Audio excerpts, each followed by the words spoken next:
نحمده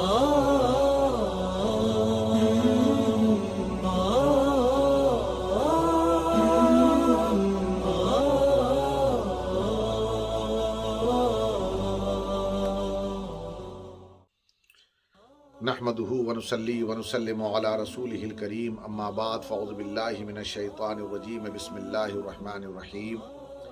يا ايها الذين امنوا اتقوا الله وكونوا مع الصادقين صدق الله مولانا العظيم ان الله وملائكته يصلون على النبي يا ايها الذين امنوا صلوا عليه وسلموا تسليما اللهم صل على سيدنا ونبينا مولانا محمد وعلى آل سيدنا ونبينا مولانا محمد وبارك وسلم صلاة وسلاما عليك يا رسول اللہ صلی اللہ علیہ وسلم۔ اللہ تبارک و تعالیٰ نے قرآن مقدس میں ارشاد فرمایا، اے ایمان والو اللہ سے ڈرو اور سچوں کے ساتھ ہو جاؤ، اس لیے کہ سچوں کی تعلیم اور تربیت تمہیں نیک بناتی ہے۔ انہی سچوں میں ایک سچے کا نام حضرت سیدنا امام جعفر صادق رضی اللہ تعالیٰ نے۔ آپ کی صحبت اور آپ کی بارگاہ سے فیض لینے والے اپنے وقت کے بڑے بڑے امام گزرے۔ آپ کے شاگردوں میں ایک نام حضرت امام اعظم ابو حنیفہ رضی اللہ تعالیٰ عنہ کا بھی آتا ہے۔ حضرت سیدنا امام جعفر صادق رضی اللہ تعالیٰ عنہ کی بارگاہ میں ایک بار حضرت سفیان ثوری آئے۔ آپ نے فرمایا، حدثنی حدیثاً، اپنے نانا جان کی مجھے کوئی حدیث سنائیے۔ تو حضرت سیدنا امام جعفر صادق رضی اللہ تعالیٰ عنہ نے فرمایا کہ مجھ سے بیان کیا میرے والد نے، اور ان سے بیان کیا میرے دادا نے، اور ان سے بیان کیا ان کے والد نے، کہ حضور اکرم صلی اللہ علیہ وسلم نے ارشاد فرمایا کہ جب اللہ تبارک و تعالیٰ کسی کو نعمت دے تو اس نعمت کے پانے کے بعد وہ بندہ شکر ادا کرے، فلیحمد اللہ، پس وہ اللہ کا شکر ادا کرے، اللہ کی حمد کرے۔ اور اگر کسی کے رزق میں تنگی آ جائے تو ایسی صورت میں فلیستغفر اللہ، پر وہ اللہ کی بارگاہ میں استغفار کرے۔ اور اگر کسی کو غم گھیر لے تو وہ لا حول ولا قوت الا باللہ پڑھے۔ آپ نے فرمایا، اے سفیان، اس بات کو محفوظ کر لو، یہ وہ بات ہے جو کام آنے والی بات ہے۔ یقیناً زندگی کے اتار چڑھاؤ کے ساتھ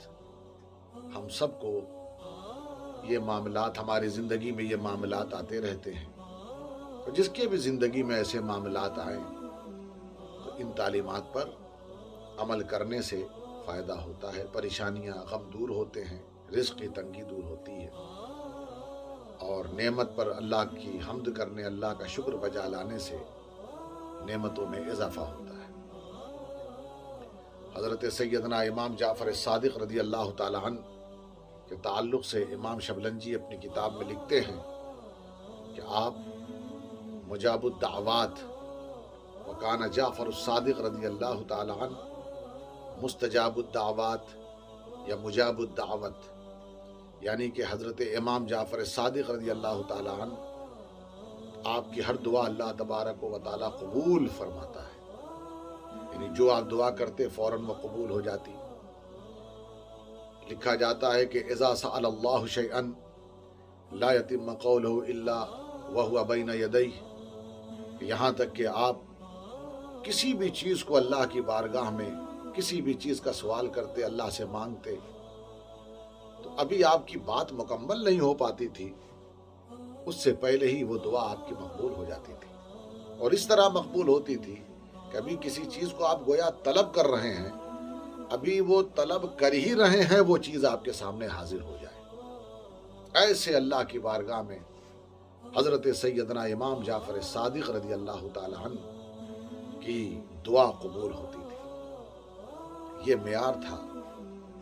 یہ بزرگی تھی حضرت امام جعفر صادق رضی اللہ تعالیٰ عنہ کی، یہ شان تھی حضرت امام جعفر صادق رضی اللہ تعالیٰ عنہ کی۔ آپ نے فرمایا کہ لوگوں، امام جعفر صادق نے فرمایا کہ لوگوں توبہ کیا کرو، زیادہ سے زیادہ توبہ کیا کرو، اس لیے کہ تاخیر التوبت اخترار ہو۔ جو لوگ توبہ کرنے میں دیر کرتے ہیں گویا وہ مغرور ہیں. یہ ان کے غرور کی پہچان ہے، یہ ان کے گھمنڈ، ان کے تکبر کی پہچان ہے کہ وہ اللہ کی بارگاہ میں توبہ کرنے سے بھاگ رہے ہیں، وہ اللہ کی بارگاہ میں توبہ کرنے میں تاخیر کر رہے ہیں. تاخیر نہیں کرنا چاہیے، فوری طور پر اللہ تبارک و تعالی کی بارگاہ میں توبہ کرتا ہی رہے اور اپنے آپ کو گناہوں سے روکے تاکہ وہ ایک کامیاب بندہ بنے اور اپنے بندہ ہونے کا حق ادا کرے. حضرت سیدنا امام جعفر صادق رضی اللہ تعالیٰ عنہ کی جو تعلیمات ہے اس میں آپ نے ارشاد فرمایا کہ جو شخص اپنے عیب پر، یعنی اپنے اندر کوئی عیب یہاں عیب سے مراد اگر گناہ اس کے اندر ہے، کسی گناہ کا وہ عادی ہو اور اس پر شرمندہ نہ ہو، ایسے شخص کے حصے میں خیر نہیں آتا. کوئی شخص اگر بڑھاپے کی طرف جا رہا ہے، یعنی بوڑھا ہو رہا ہے، عمر آخری پڑاؤ کی طرف جا رہی ہے اور اپنے آپ کو گناہوں سے نہ روکے تو ایسے شخص کے بھی حصے میں خیر نہیں آتا. آپ نے فرمایا جو شخص اللہ سے تنہائی میں نہ ڈرے، اس لیے کہ بہت سارے لوگ اللہ سے ڈرنے کا جو ڈھونگ رچتے ہیں، یعنی لوگوں کے سامنے ظاہر کرنا کہ ہم اللہ سے بہت ڈر رہے ہیں، لیکن جب لوگوں کی نگاہوں سے دور ہوتے ہیں تو وہ پھر کسی شریعت اور کسی دین اور کسی اسلام کا پاس و لحاظ نہیں رکھتے. امام فرماتے ہیں ایسا جو کرے گا، جو خلوت میں، اکیلے پن میں، تنہائی میں اگر وہ اللہ سے نہ ڈرے تو ایسی صورت میں اس کے حصے میں بھی کوئی خیر نہیں آتا. لہذا تنہائی میں اپنے رب کی طرف زیادہ متوجہ ہو، بڑھاپے کی طرف جائے تو اپنے آپ کو نیک بنائے اور اپنے اندر کوئی عیب ہو تو شرمندہ ہو اور وہ شرمندگی اس پر بوجھ بنے تاکہ وہ عیب، وہ گناہ سے وہ باز آ جائے اور وہ گناہ اس سے دور ہو جائے. آپ نے فرمایا، سیدنا امام جعفر صادق رضی اللہ تعالیٰ فرماتے ہیں کہ من اکرمک فاکرمہ، جو تمہیں عزت دے تم بھی اس کی عزت کرو. اس لیے کہ یہ انصاف کا تقاضا پورا نہیں ہوگا کہ ایک شخص تمہاری عزت کر رہا ہے اور تم اس کی عزت کرنے کے بجائے اسے ذلیل کرنے کی کوشش کرو. تو یہ حقیقت تو یہ ہے کہ یہ انسان کے انسان ہونے کے خلاف ہے، یہ انسانیت کے خلاف یہ عمل ہے. سچے اور اچھے انسان کی پہچان یہ ہے کہ جو شخص اس کو عزت دے جواباً اسے بھی عزت دینا چاہیے. آپ نے فرمایا من اکرمک فاکرمہ، جو تمہیں عزت دے تم بھی اسے عزت دو. آپ نے فرمایا لوگو، اس دنیا میں تمہاری پہچان تمہارا گھر بار ہے، تمہارا خاندان ہے. اس دنیا میں تم پہچانے جاتے ہو اپنے قبیلے سے، کہ وَجَعَلْنَاكُمْ شُعُوبًا وَقَبَائِلَ لِتَعَارَفُوا، اللہ نے تمہیں قبیلوں میں، شعبوں میں تقسیم کر دیا، لِتَعَارَفُوا، تاکہ تمہاری پہچان ہو. امام جعفر صادق فرماتے ہیں کہ لوگوں، اس دنیا میں تمہاری پہچان تمہارے گھر، تمہارے قبیلے سے ہوتی ہے، لیکن قیامت کے دن تمہاری پہچان تمہارے گھر اور قبیلے سے نہیں، بلکہ تمہاری پہچان تمہارے عمل سے کی جائے گی. تمہارے ایمان تمہارے عمل سے کی جائے گی، تمہاری اچھائیوں سے تمہاری پہچان ہوگی. گویا وہاں پر تم معزز بنو گے، عزت والے بنو گے، اچھے عمل کی وجہ سے بنو گے. اس بات کو اپناؤ تاکہ تم کامیاب ہو جاؤ.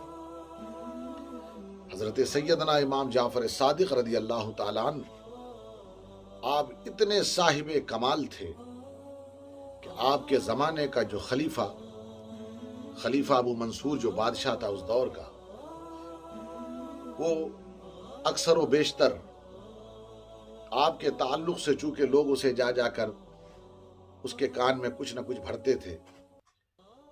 تو وہ بہت زیادہ ناراض ہوتا، آگ بگولا ہو جاتا اور یہ ارادہ کرتا